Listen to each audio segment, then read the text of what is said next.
I refused to let my kids meet their late mom's family after they tried to force me to remarry. Now they're calling me an all-hole for erasing their mother's memory, Ida. I'm Jack 42M, and 3 years ago, I lost my wife, Sarah 38F, in a car accident. We have two kids, Libby 14F and Liam 11M. Sarah and I met in high school when I was a sophomore, and she was a freshman. We started dating after being lab partners in chemistry class. And from that moment on, we were inseparable. We went to the same college, got married right after graduation, and started our family soon after. We were together for 20 years before she passed, and her death has left a gaping hole in our lives.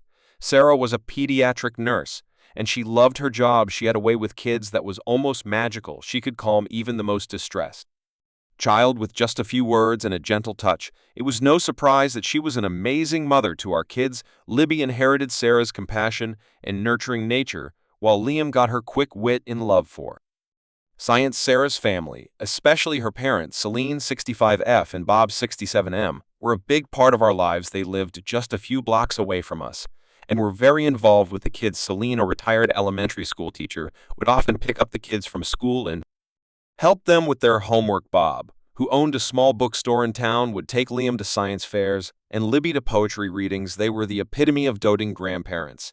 Sarah's younger brother, Mike 40M, was also close to our family. He was the fun uncle who would show up on weekends with new board games or take the kids to the latest superhero movie. Sarah and Mike were incredibly close, and he was devastated by her death. The night we lost Sarah is etched into my memory. It was a rainy Tuesday evening, and she was driving home from a late shift at the hospital. A drunk driver ran a red light and hit her car on the driver's side. She died on impact. The police officer who came to our door at 2 a.m. looked almost as devastated as I felt when he delivered the news. The first few months after Sarah's death were a blur of grief, funeral arrangements, and trying to keep it together for the kids. Celine and Bob were incredibly supportive during this time. They practically moved in with us, cooking meals, helping with the kids, and just being there. Mike took time off work and stayed with us for a month, helping to sort out Sarah's affairs and providing emotional support. However, as time went on, things began to change. It started subtly. At first, Celine would make comments about how I was raising the kids. She'd question why I let Libby wear makeup to school, or why I allowed Liam to play video games on weeknights. Sarah would never have allowed that. She'd say, her voice laced with disapproval. I tried to brush it off, reminding myself that we were all grieving and coping in our own ways, but the comments became more frequent and more pointed. Bob, who had always been more laid back, started chiming in. Too, they'd criticize everything from the kids' diets to their extracurricular activities. I found myself constantly defending my parenting decisions, feeling like I was failing to live up to Sarah's standards. About 6 months after Sarah's death, Celine started pushing me to date again. It started with casual mentions of single women she knew, a neighbor, a fellow church member, even Libby's math teacher. I politely declined each time, explaining that I wasn't ready, but Celine was persistent. She'd talk about how the kids needed a mother figure and how Sarah would want me to move on. You're still young, Jack, she'd say. You can't spend the rest of your life alone. I understood that she was coming from a place of concern, but it felt suffocating. I was still grappling with my grief, trying to figure out how to be both mother and father to my children. The thought of dating seemed impossible, almost disrespectful to Sarah's memory. Things came to a head at Libby's 13th birthday party last year. We had planned a small gathering at our house with family, and a few of Libby's close friends. Celine had insisted on helping with the preparations, and I was grateful for the extra hands. But when she showed up on the day of the party, she wasn't alone. She brought a woman named Rachel 36F, who she introduced as her friend from book club.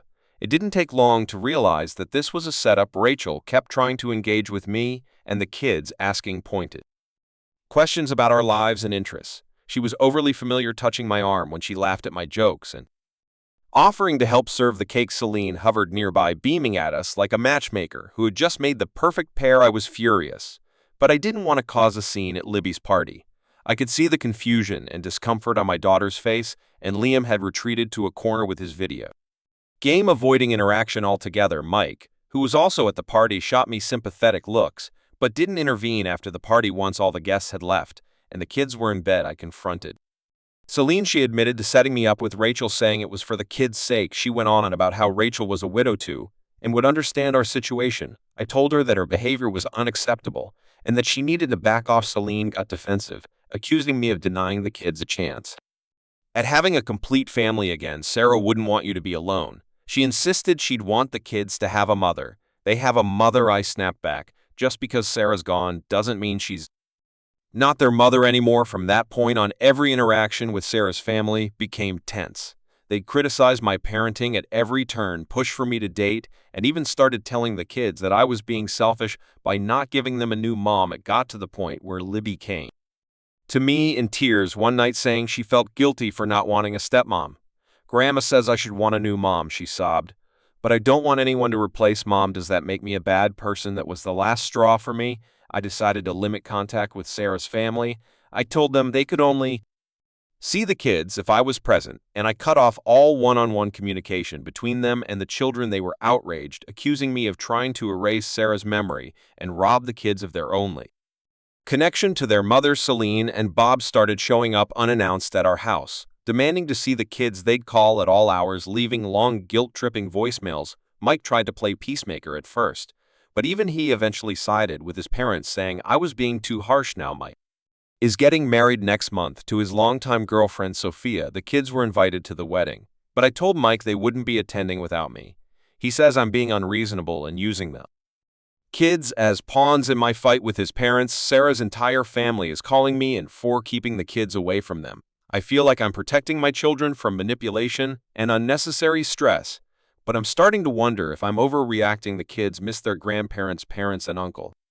But I don't trust Sarah's family to respect my boundaries. Am I the four refusing to let my kids see their late mother's family without me? Update 1. It's been about a month since my original post, and a lot has happened. First, I want to thank everyone for their supportive comments and advice. It really helped me gain perspective on the situation and gave me the courage to take some necessary steps. After much consideration, I decided to have a serious talk with Sarah's parents, Celine and Bob. I invited them over to my house while the kids were at school, thinking a neutral ground might help keep things civil. I spent the morning before their arrival pacing nervously, rehearsing what I wanted to say. When they arrived, the tension was palpable. We sat in the living room, surrounded by photos of Sarah and the kids, a stark reminder of why we were all there. I started by explaining my concerns about their behavior and how it was affecting the kids. I told them about Libby's tears and guilt over not wanting a new mom and how Liam had become withdrawn and anxious around them. I was firm but tried to be understanding of their grief. To my surprise, Celine broke down in tears. It was the first time I'd seen her cry since Sarah's funeral. She admitted that she'd been struggling to cope with Sarah's death and had projected her pain onto me and the kids. She confessed that pushing for me to date was her way of trying to fill the void Sarah left behind. "I just miss her so much," Celine sobbed. "Every time I look at Libby, I see Sarah at that age. I'm terrified of losing that connection." Bob, who had always been quieter about the whole situation, apologized for not stepping in sooner to curb Celine's behavior. He admitted that he'd been so focused on supporting his wife that he neglected to consider how their actions were affecting us. We had a long, emotional conversation where we all shared our feelings about losing Sarah. I told them about the nights I still woke up reaching for her, only to find her side of the bed empty. They shared stories about Sarah's childhood, some of which I'd never heard before. It was the first time since her death that we'd really opened up to each other, and it felt like a dam had broken. Celine and Bob agreed that their actions had been inappropriate and promised to respect my boundaries going forward. We came to an agreement they could see the kids once a week for dinner at our house, and I would be present. They also agreed to stop pushing the idea of me dating or the kids needing a new mom. However, the situation with Mike's wedding was still unresolved. I explained to Celine and Bob why I was hesitant to let the kids attend without me. I told them about my fears of other family members trying to manipulate the kids or make them feel guilty about our current situation. To my surprise, Celine and Bob offered to act as buffers between the kids and any family members who might cause problems. They promised to stick with Libby and Liam throughout the wedding and reception, and to bring them home if anyone made them uncomfortable. We've already lost so much time with them. Bob said we don't want to miss out on this important family event. After thinking it over for a few days, I decided to let Libby and Liam attend the wedding with their grandparents before they left it. Had a long talk with the kids about setting boundaries. I told them they could call me at any time if they felt uncomfortable, and I made sure they had both my number and mix programmed into their phones. The day of the wedding, I was on edge. The entire time the kids were gone, I must have checked my phone 100 times, expecting a call or text saying something had gone wrong. But when they came home that night, they were happy and excited. They talked over each other, eager to tell me about the ceremony, the cake, and the dancing. Libby gushed about how beautiful Sophia's dress was and how she'd caught the bouquet. Liam couldn't stop talking about the awesome DJ and how Uncle Mike had let him request songs. They both mentioned that a few relatives had asked about me, but said that Grandma and Grandpa had quickly changed the subject. Each time I'm cautiously optimistic about the future of our relationship with Sarah's family. It's going to take time to rebuild trust, but I feel like we're on the right path. The kids are happy to have their grandparents back in their lives, and I'm relieved that we found a way to move forward that respects everyone's feelings. We've had 2 family dinners since the wedding, and they've gone surprisingly well. Celine and Bob are making a visible effort to respect my parenting decisions, and they've stopped making comments about me dating. Instead, they're focusing on building their relationship with Libby and Liam. Last week, Bob brought over some of Sarah's old journals from when she was Libby's age, and they spent the evening reading them together and laughing over Sarah's teenage drama. It's not perfect, and we still have a long way to go, but for the first time in months, I feel like we're all on the same team again. We're all just trying to keep Sarah's memory alive while finding a way to move forward.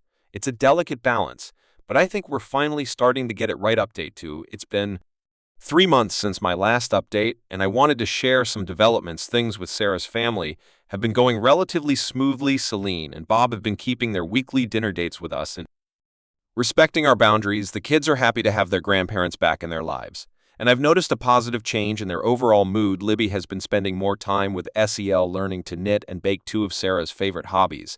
It's bittersweet to watch, but I can see how much it means to both of them to have this connection. Liam and Bob have started a model airplane building project in the garage, something Sarah and I had always talked about doing with him, but never got around to. However, a new situation has arisen that's causing some tension. About a month ago, I met someone. Her name is Olivia, 39F, and we connected at a work conference in Chicago. I'm an architect and she's an urban planner. We met during a panel discussion on sustainable city design and ended up talking for hours afterwards. Olivia is smart, funny, and passionate about her work. She's also a single mom to a 10-year-old boy. We've been on a few dates since the conference, and I really enjoy her company. It's the first time since Sarah's death that I've felt a connection with someone, and it took me by surprise. I haven't introduced Olivia to the kids yet, as I want to be sure about the relationship before taking that step, but I did mention to Libby and Liam that I've been seeing someone. Their reactions were mixed. Libby seemed okay with it, even a bit excited for me. She asked a lot of questions about Olivia and seemed genuinely interested. Liam, on the other hand,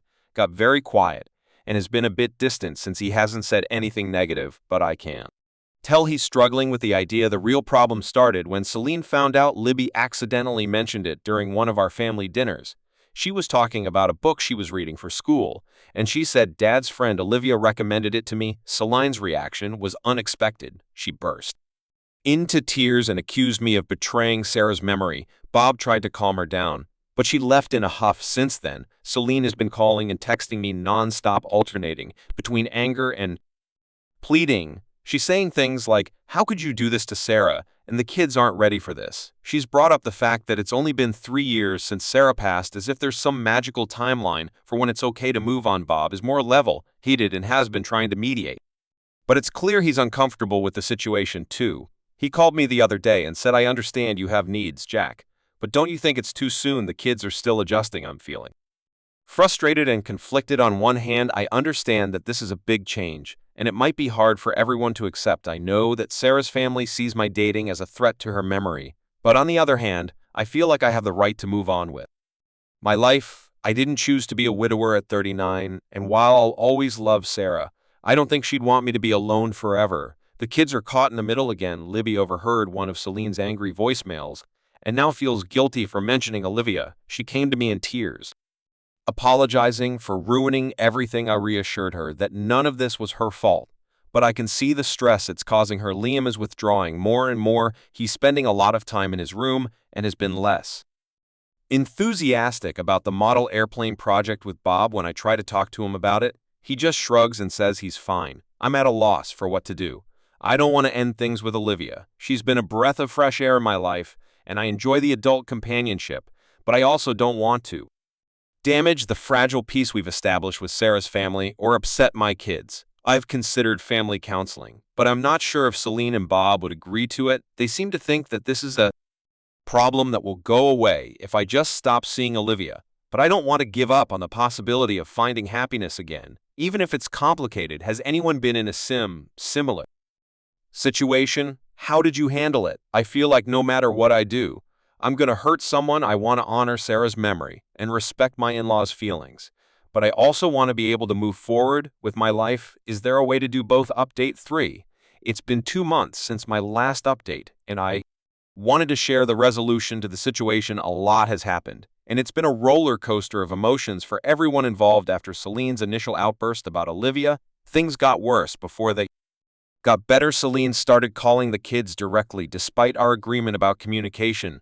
She was telling them how upset she was about me dating and how it was disrespectful to their mother's memory. This really upset Libby and Liam, and I had to step in immediately when I found out about Celine's calls to the kids. Libby came to me one evening, clearly distressed, and showed me a series of text messages from Celine. They were filled with emotional manipulation, saying things like, "Your mother would be so heartbroken to see her father replacing her, and don't you miss how our family used to be?" Liam had received similar messages, though he'd been trying to hide them from me. This was the final straw. I decided to take a firm stand.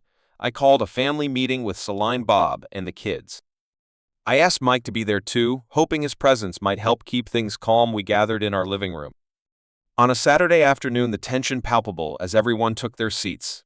I started by addressing Celine and Bob directly. I told them that while I understood their pain, their behavior was unacceptable.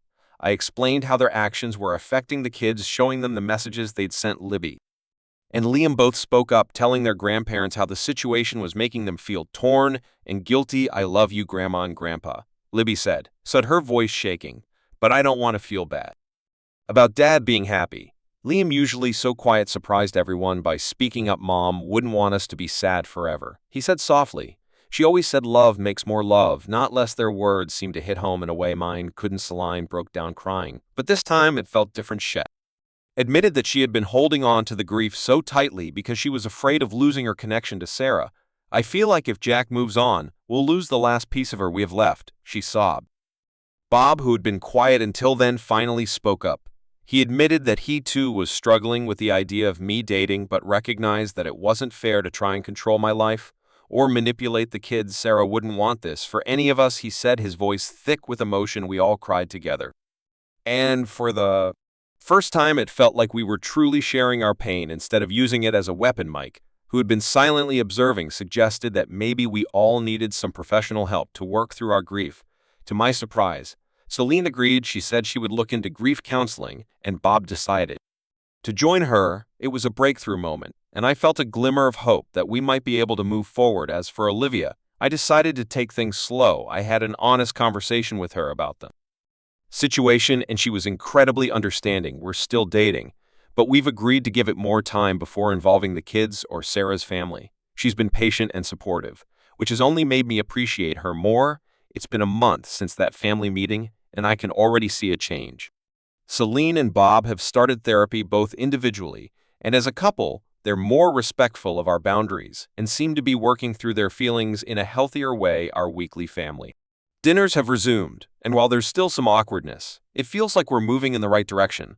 Libby and Liam are doing better too. We've had many open conversations about their feelings regarding me dating. Liam finally opened up about his fears of forgetting his mom if I started a new relationship. We spent an evening looking through old photo albums together, talking about our favorite memories of Sarah. It was painful, but also healing for all of us. I've also started individual counseling to work through my own feelings about moving forward. It's helping me navigate this new chapter in my life while still honoring Sarah's memory. The road ahead isn't going to be easy. There are still moments of tension and sadness. Just last week, Celine got teary-eyed when she saw I'd rearranged some furniture in the living room, but instead of lashing out, she took a deep breath and said, "It's different, but it looks nice." It was a small moment, but it felt like a big step. We're all learning to balance remembering Sarah with living our lives. It's a delicate balance, but I believe we're on the right track. The kids seem happier and more relaxed, and I'm cautiously optimistic about the future. Thank you all for your support throughout this journey. Your advice and kind words have been a source of strength for me. I know we still have a long way to go, but For the first time in a long time, I feel hopeful about our future as a family.